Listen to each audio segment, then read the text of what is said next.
Hello दोस्तों, हम फिर से स्टार्ट करेंगे आज एक नई सीरीज नए क्वेश्चन के साथ। आप स्क्रीन पर देख पा रहे होंगे। पहला क्वेश्चन, झारखंड में ग्राम सभा पंचायत लॉटरी द्वारा खेती के लिए भूमि का आवंटन करती है। इस भूमि आवंटन में एक विशेष मात्रक यानी यूनिट, जिसे टिन कहते हैं, का उपयोग किया जाता है। इस मात्रक या यूनिट का अर्थ क्या है? तो यहाँ पे दोस्तों आप लोग अपने आंसर करिए। ऑप्शन फर्स्ट आप देख पा रहे होंगे, वह भूमि जिससे किसान एक टिन बीज प्राप्त कर सकता है। सेकेंड है, वह भूमि जिस पर कोई किसान एक टिन बीज बोता है। थर्ड है, वह भूमि जिसकी विमाएं लंबाई इंटू चौड़ाई यहाँ पे दी हुई है इतनी होती है। वह भूमि जो लगभग 1 हेक्टेयर की होती है, यानी इतना आपको दिया हुआ है। तो दोस्तों यहाँ पे आपका जो करेक्ट आंसर होगा उससे आप लोग कमेंट बॉक्स में फटाफट अपना आंसर करिए। झारखंड में ग्राम सभा यानी पंचायत लॉटरी द्वारा खेती के लिए भूमि का आवंटन करती है। इस भूमि आवंटन में एक विशेष मात्रक यानी यूनिट, जिसे टिन कहते हैं, का उपयोग किया जाता है। दोस्तों इसका करेक्ट जो आंसर होगा वो सेकेंड होगा, यानी वह भूमि जिस पर कोई किसान एक टिन बीज बोता है। तो इस तरह से हमारा जो सेकेंड ऑप्शन होगा वो करेक्ट हो जाएगा। अगला क्वेश्चन हम देखेंगे। झूम खेती के अंतर्गत झारखंड के किसानों द्वारा अपनाए जाने वाले तरीकों के संबंध में नीचे दिए गए कथनों पर विचार कीजिए। ऑप्शन फर्स्ट है, एक फसल कटने के लिए पश्चात जमीन को कुछ वर्ष तक आराम कर देते हैं। बी है, खरपतवार यानी बांस आदि को उखाड़कर खेत में जला देते हैं। सी है, खरपतवार की राख खाद के रूप में कार्य करती है। डी है, जब जमीन खेती के लिए तैयार की जाती है तो बीज बोने से पहले उसे गहराई तक जोता जाता है। इनमें से सही कथन पूछा है। तो दोस्तों यहाँ पे आप लोग अपने आंसर करिए। फर्स्ट है ए बी और डी, सेकेंड ए सी और डी, थर्ड है ए और सी, फोर्थ है बी सी और डी। तो दोस्तों ए बी सी डी में कौन कौन सा करेक्ट है आपको आंसर करना है। एक फसल कटने के लिए पश्चात जमीन को कुछ वर्ष तक छोड़ दिया जाता है या आराम करने देते हैं, तो ये जो है दोस्तों ये आपका करेक्ट है। बी, खरपतवार यानी बांस भी यहाँ पे दिए, बांस आदि को उखाड़ कर खेत में जला देते हैं, तो दोस्तों ये आपका गलत है। खरपतवार की राख खाद के रूप में कार्य करती है, ये सही है। डी है, जब जमीन खेती के लिए तैयार हो जाती है तो बीज बोने से पहले उसे गहराई, ये नहीं है दोस्तों, यानी हमारा जो ए और सी है वो करेक्ट हो जाएगा। तो ऑप्शन आप देख पा रहे होंगे थर्ड ऑप्शन ए और सी, तो हमारा ऑप्शन थर्ड करेक्ट हो जाएगा।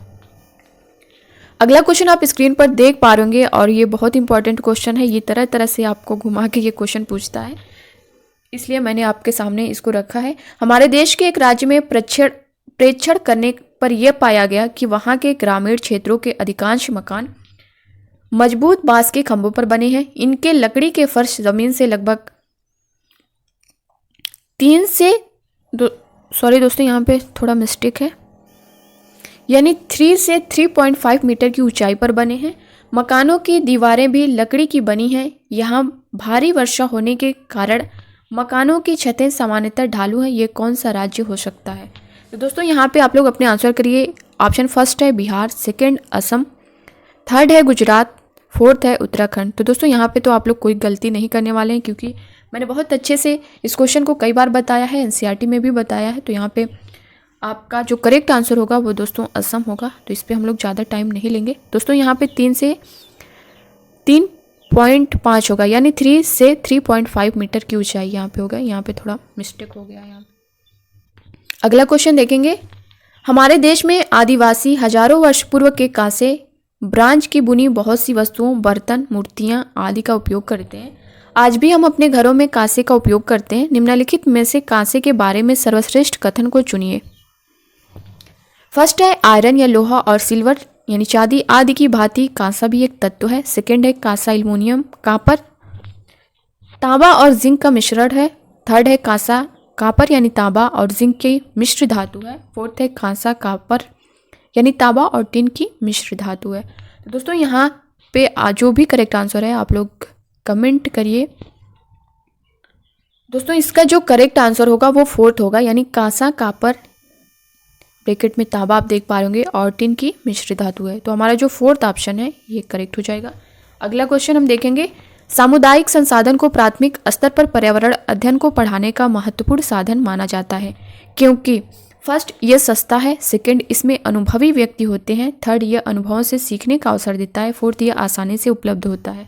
तो दोस्तों सामुदायिक संसाधन को प्राथमिक स्तर पर पर्यावरण अध्ययन को पढ़ाने का महत्वपूर्ण साधन माना जाता है, क्योंकि यहाँ पर आप लोग अपने फटाफट आंसर करिए। ये सस्ता होता है? नहीं, इसमें अनुभवी व्यक्ति होते हैं, ये भी नहीं होगा दोस्तों। ये आसानी से उपलब्ध होता है, ये भी नहीं होगा।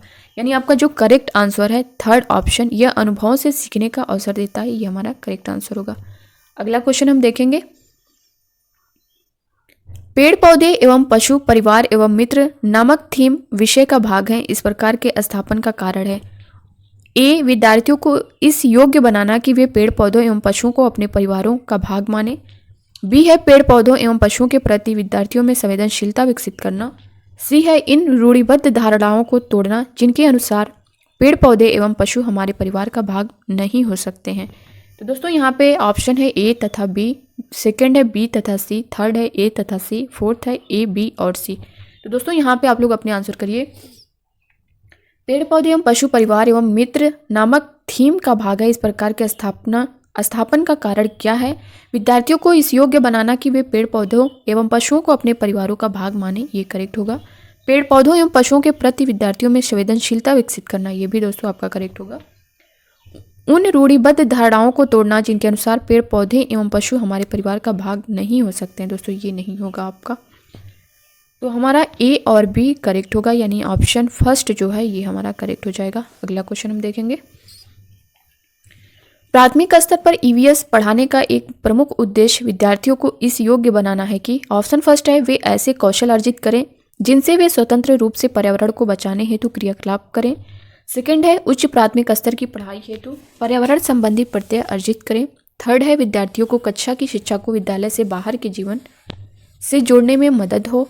फोर्थ है, परंपरागत विषयों के परे विद्यार्थियों की रुचि का विकास करने में मदद हो। तो दोस्तों यहाँ पे आप क्वेश्चन को देख पा रहे होंगे, प्राथमिक स्तर पर ईवीएस पढ़ाने का एक प्रमुख उद्देश्य विद्यार्थियों को इस योग्य बनाना है क्या? वे ऐसे कौशल अर्जित करें जिनसे वे स्वतंत्र रूप से पर्यावरण को बचाने हेतु क्रियाकलाप करें। उच्च प्राथमिक स्तर की पढ़ाई हेतु पर्यावरणीय संबंधी प्रत्यय अर्जित करें। विद्यार्थियों को कक्षा की शिक्षा को विद्यालय से बाहर के जीवन से जोड़ने में मदद हो। विद्यालय से बाहर के जीवन से, दोस्तों ये आपका मोस्ट और बेस्ट ऑप्शन होगा, यानी थर्ड ऑप्शन जो है ये आपका करेक्ट होगा। अगला क्वेश्चन देखेंगे, आदर्श रूप से निम्न में से कौन सा विकल्प विद्यार्थियों द्वारा किए गए क्रियाकलापों के पश्चात उनके अधिगम को दृढ़ करने के लिए होना चाहिए? ऑप्शन फर्स्ट है, घर पर किए गए क्रियाकलाप। सेकंड है, शिक्षक द्वारा क्रियाकलापों का स्पष्टीकरण। थर्ड है, कक्षा में चर्चा या आपसी विचार विमर्श। फोर्थ है, ईवीएस की कॉपी में विवरण बनाए रखना। तो दोस्तों यहाँ पे आप लोग अपने आंसर करिए। आदर्श रूप से निम्न में से कौन सा विकल्प विद्यार्थियों द्वारा किए गए क्रियाकलापों के पश्चात उनके अधिगम को दृढ़ करने के लिए होना चाहिए? घर पर किए गए क्रियाकलाप, ये तो नहीं होगा दोस्तों। शिक्षक द्वारा क्रियाकलापों का स्पष्टीकरण, ये भी नहीं होगा। कक्षा में चर्चा यानी आपसी विचार विमर्श, ये दोस्तों आपका करेक्ट होगा। यानी कक्षा में जब चर्चा होगी या बच्चे आपस में जो विचार विमर्श करते हैं, ये आपका इम्पॉर्टेंट होगा। तो हमारा ऑप्शन थर्ड जो था वो करेक्ट हो गया। अगला क्वेश्चन हम देखेंगे, निम्न में से किसका उपयोग ईवीएस के शिक्षकों द्वारा अपने विद्यार्थियों के प्रमाणिक अधिगम की क्षमता का आकलन करने के लिए होगा? ऑप्शन फर्स्ट है, त्रैमासिक परीक्षण। सेकंड है, दत्त कार्य की नोटबुक। थर्ड है, पोर्टफोलियो। फोर्थ है, कक्षा में व्यवहार। तो दोस्तों यहाँ पे आप लोग अपने आंसर करिए। जैसा कि दोस्तों कल मैंने एक वीडियो दिया था आपको, 2 से 3 मिनट का होगा पोर्टफोलियो से रिलेटेड। वहाँ पे मैंने आप सभी को इन्फॉर्म किया था दोस्तों, 2 नंबर वहाँ से कंफर्म रहता है, थोड़ा सा चेंजिंग करेगा इधर उधर करके, 2 नंबर वहाँ से आना ही आना है। तो जो पोर्टफोलियो है ये क्या होता है, इसका उद्देश्य क्या है, इसकी विशेषताएं क्या है, इसके बारे में अगर आप जानना चाहें तो उस वीडियो को देख सकते हैं। 2-3 मिनट का होगा, अगर आप उतना देख लेंगे दोस्तों तो आपका 2 से 3 नंबर आपका कंफर्म हो जाएगा। उस वीडियो को आप लोग ज़रूर देखिएगा। तो यहाँ पे आप लोग अपने आंसर करिए। ऑप्शन फर्स्ट है, त्रैमासिक परीक्षण। सेकंड है, दत्त कार्य की नोटबुक। थर्ड है, पोर्टफोलियो। फोर्थ, कक्षा में व्यवहार। तो दोस्तों यहाँ पे हम लोग ज़्यादा टाइम नहीं लेंगे, इसका जो करेक्ट आंसर होगा वो पोर्टफोलियो होगा। इसके बारे में आप लोग दोस्तों 2-3 मिनट का वीडियो है, ज़रूर देखिएगा। आपको सारा जो भी आपके मन में जो भी डाउट होगा, जो भी कन्फ्यूज़न होगा वो दूर हो जाएगा। अगला क्वेश्चन और आज का लास्ट क्वेश्चन, वह जंतु कौन सा है जो अपने कानों को अलग अलग दिशाओं में बहुत अधिक घुमा लेता है, जो बाहर की ध्वनि को इकट्ठा करने में उसकी सहायता करता है? ऑप्शन फर्स्ट है, लंगूर। सेकंड है, स्लॉथ। थर्ड, कुत्ता। फोर्थ, बाघ। दोस्तों ये क्वेश्चन जो है आपका 24 दिसंबर 2021 को पूछा गया है, तो क्वेश्चन रिपीट हो सकता है, इस वजह से मैं आपके सामने इन सारे क्वेश्चन को रखी हूँ। तो दोस्तों यहाँ पे आप लोग अपने आंसर करिए। जो अपने कानों को अलग अलग दिशाओं में बहुत अधिक घुमा लेता है, जो बाहर की ध्वनि को इकट्ठा करने में उसकी सहायता करता है। तो दोस्तों ये कौन है? ये बाघ है, ठीक है। और ये हमसे 6 गुना अधिक दूरी पर भी देख सकता है, चीज़ों को देख सकता है, ठीक है। कौन? बाघ। तो इस तरह से हमारा जो करेक्ट आंसर होगा वो 4th होगा, ठीक है। स्लाथ के बारे में मैंने बताया ही है, स्लाथ से यहाँ से भी आपका इम्पोर्टेंट है, क्वेश्चन बनता है। तो दोस्तों ये रहे आज के 10 क्वेश्चन। कैसे लगे अपना फीडबैक जरूर दीजिएगा, वीडियो को लाइक करिएगा, ज़्यादा से ज़्यादा शेयर करिएगा।